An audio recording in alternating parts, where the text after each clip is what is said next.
Baik, saya ingin ke Bang Hendy Cruz, Andi Simarmata. Bang Andi, ini ketika melihat banyak pelanggaran yang terjadi dalam kasus pagar laut ini, Anda melihat perspektif dari pakar seperti apa, Bang?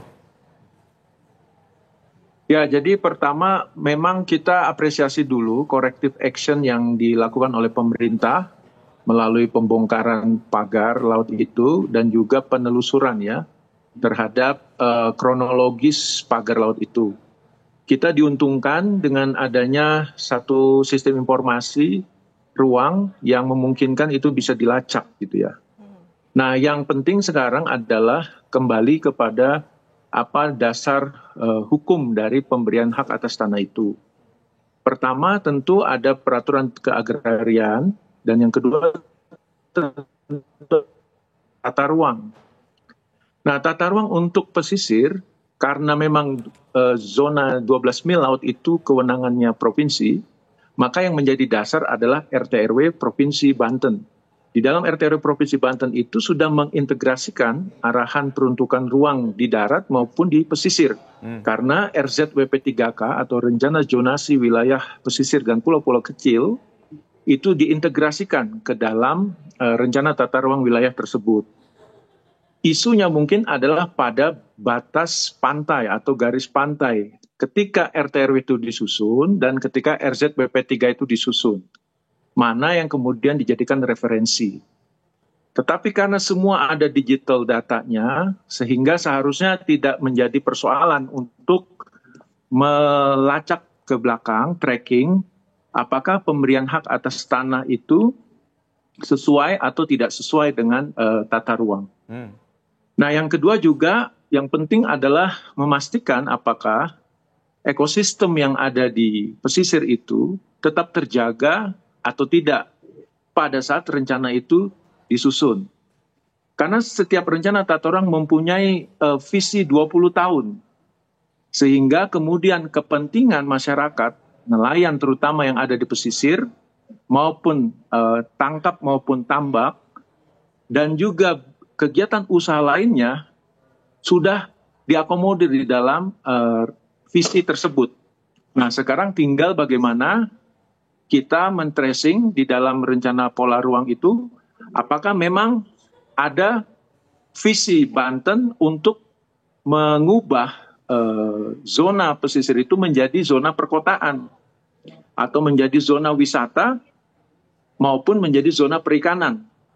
Nah, perubahan-perubahan itulah yang harusnya di dalam dokumen peraturan daerah RT/RW sudah clear arahnya kemana dan tahapan pengembangannya seperti apa.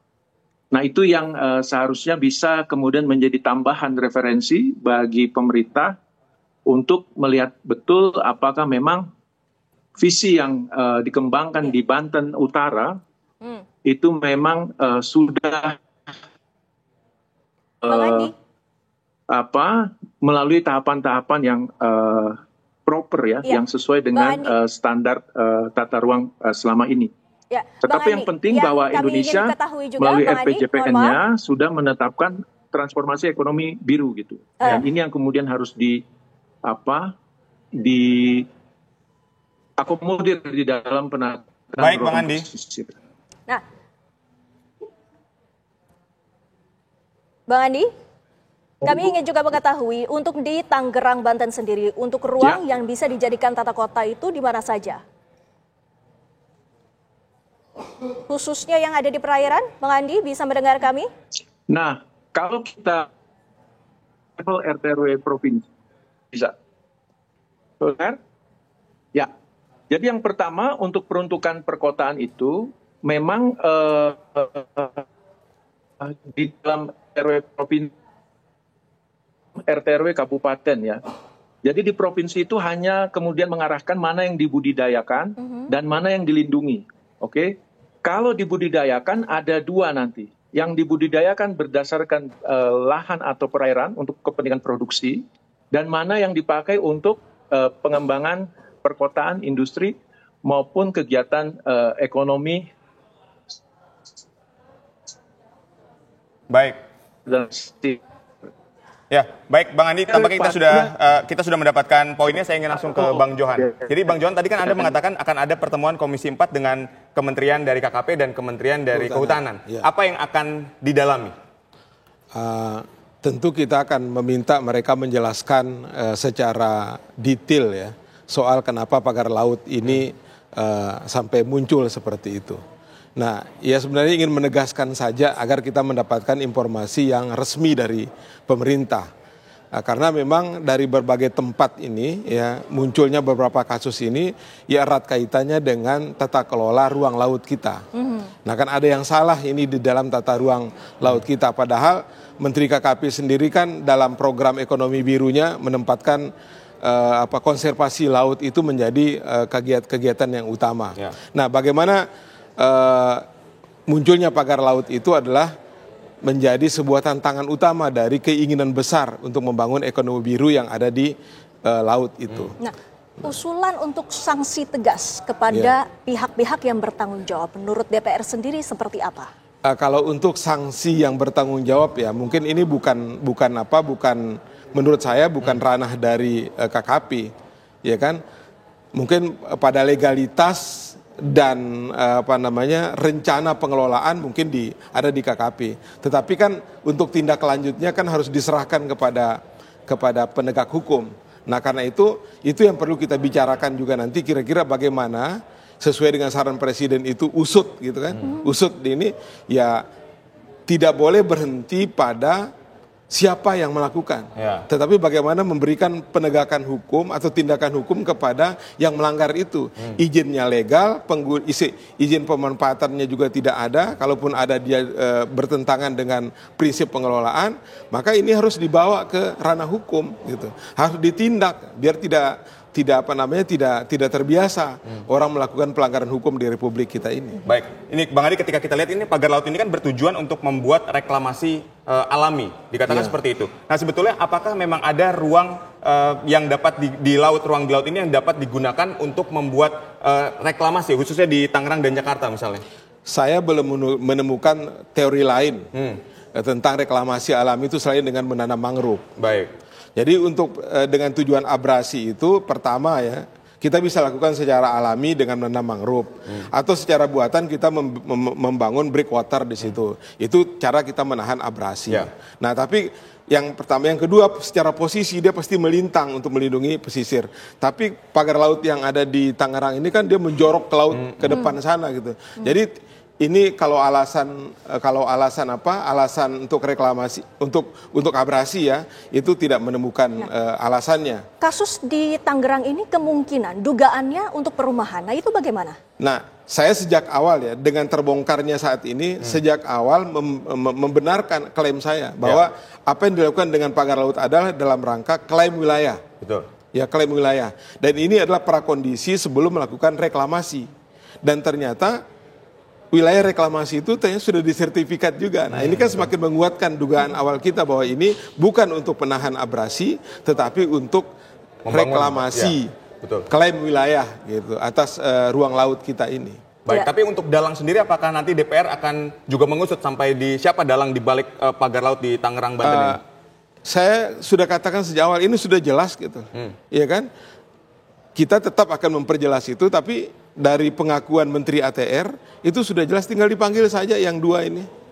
Perusahaan yang disebut pemegang sertifikat yang ilegal itu. Nah, sertifikat ini kan sudah dinyatakan ilegal oleh Menteri ini, ya kan?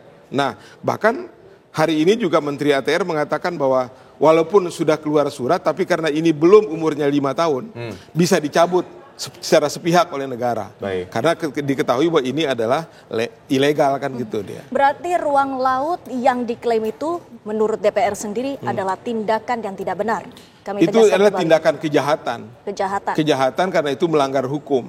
Tanpa izin prinsip dasar yang namanya persetujuan kesesuaian kegiatan penggunaan ruang laut, pemanfaatan ruang laut, tidak memiliki izin pemanfaatan, tidak memiliki izin pengelolaan yang lain gitu. Tidak ada satupun ruang laut di Indonesia. Tidak ada satupun.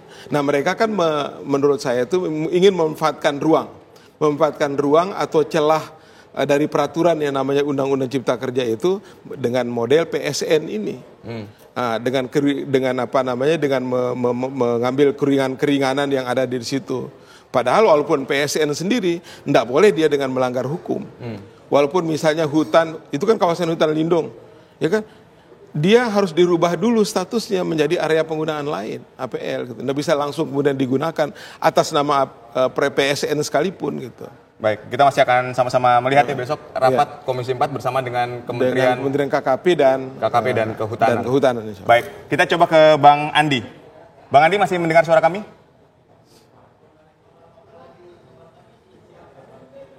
Bang Andi, audionya mungkin boleh. Ya, masih Adit. Baik, ya. Silakan. Bang Andi, jadi dalam kasus pagar laut ini apa yang harus dilakukan oleh pemerintah saat ini? Ya, jadi pertama saya setuju bahwa semua yang tindakan korektif ini sudah betul, tinggal sekarang menilainya apakah arah dari Banten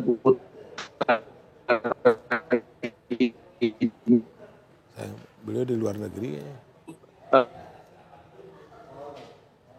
Ekonomi biru dibuktikan dokumen rencana terban. Tentu upaya-upaya swasta bekerjasama dalam membangun pesisir itu harus dikembalikan kepada visi tadi gitu ya. Nah, kalau memang kita mau memberdayakan negara kepulauan, ekonomi laut, maka stakeholder paling utama adalah nelayan gitu. Sehingga intervensi kita, entah nanti rekayasa engineering untuk pesisir itu harus menguntungkan masyarakat nelayan itu. Dan yang tentu yang paling penting adalah keberlanjutan ekosistemnya. Kalaupun sudah rusak, ada mangrove yang rusak, pilihannya bisa direstorasi atau pilihan yang berikutnya adalah dikonversi. Tentu semua berdasarkan hasil kajian yang matang gitu ya. Apakah memang biaya yang dikeluarkan untuk merestorasi lebih besar atau lebih kecil daripada biaya untuk kemudian dikonversi dan kita buatkan artificial ecosystem. Nah, semuanya itu ada di dalam kajian lingkungan hidup strategis. Dalam setiap kita membuat Baik, tentunya. Nah, tinggal dicek dalam PSN ini, karena kan kita bagi-bagi ya. Ada PSN, ada yang pagar laut ya itu. Tentunya kita juga berharap agar terjadi solusi yang tepat untuk pagar laut yang berada di Tangerang, Banten. Terima kasih Bang Andi dan juga terima kasih Bang Johan waktunya bersama kami di Kabar Petang. Pemirsa